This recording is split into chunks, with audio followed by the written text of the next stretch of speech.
আর আমার প্রশ্নটা হইতেছে গিয়া ভাই, যে পোলারা যখন এটা টার্গেট করে, ঠিক আছে, এগো মাথার মধ্যে কি চলে? এগো মাথার মধ্যে চলে ভাই কই থাকে, বিদেশ থাকে, পয়সা বাড়াইব কে, ভাই। আচ্ছা, তো পয়সাটা থাকবো কার কাছে? ভাবির কাছে। ভাবিরে আমি কি করবো? আই লাভ ইউ জান, ঠিক আছে। ভাবি কি করব? দিন শেষে আমার সময় দেওয়ার মতো কেউ নাই। আস্তে আস্তে পোলাগো কিন্তু একটা দারুণ মেন্টালিটি আছে, এরা দারুণ রসিক প্রকৃতির হয় এবং এরা খুব ম্যানিপুলেট করতে পারে, সময় দেয় তারা। এত লাভ গ্রেডের মানুষ, লাভ গুরু টাইপের মানুষ, এরা মনে করেন যে সময় দিয়া ভাবিরা আস্তে আস্তে আস্তে আস্তে ম্যানিপুলেট করতে করতে করতে করতে দিনের পর দিন। ইনভেস্টমেন্ট কি? মোবাইলের বিল দিয়া দেয়া ইনভেস্টমেন্ট কইরা মনে করেন আস্তে আস্তে ম্যানিপুলেট কইরা ঘুরাইতে, পানি ঘুরাইতে ঘুরাইতে ঘুরাইতে চরম লেভেলের ট্যালেন্ট এগুলা। পানি ঘুরাইয়া মনে করেন কইলো কি, তুমি আমার জান, তুমি আমার পরাণ, তোমারে ছাড়া আমি বাঁচবো না, তোমারে নিয়ে মনে করো আমি সুখের সংসার করবো, ঠিক আছে। তাহলে টেহাডি দিব কেটা?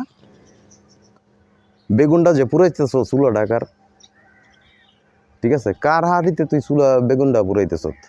অর্থাৎ যেই ব্যক্তি এই নিজের সন্তান, নিজের স্ত্রী, নিজের বাবা মা ছাইরা প্রবাসে গেছে, দিনকে দিন সকাল নাই বিকাল নাই রাত নাই হাড় ভাঙা পরিশ্রম করতেছে আমার ছেলেটা ভালো থাকবো এই আশা নিয়া, বউটা ভালো থাকবো এই আশা নিয়া, মাটা ভালো থাকবো, বাপটা ভালো থাকবো, বোনটা ভালো থাকবে এই আশা নিয়ে আসে বিদেশে দিনের পর দিন, কোন সময় মইরা জায়গা লাশটা ওখানে পড়ে থাকে কোনো হিসাব নাই।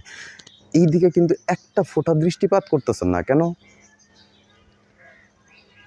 কেন?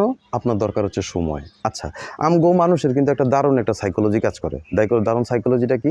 যখন আমাদের মানে স্বামীরা যখন স্ত্রীর কাছে থাকে, তখন কয় যে তুই হালায় সারাদিন বইয়া রইছস কেন ঘরের মধ্যে, তুই আমার কাছে কি, তুই বাইরে যা কামা, ঠিক আছে।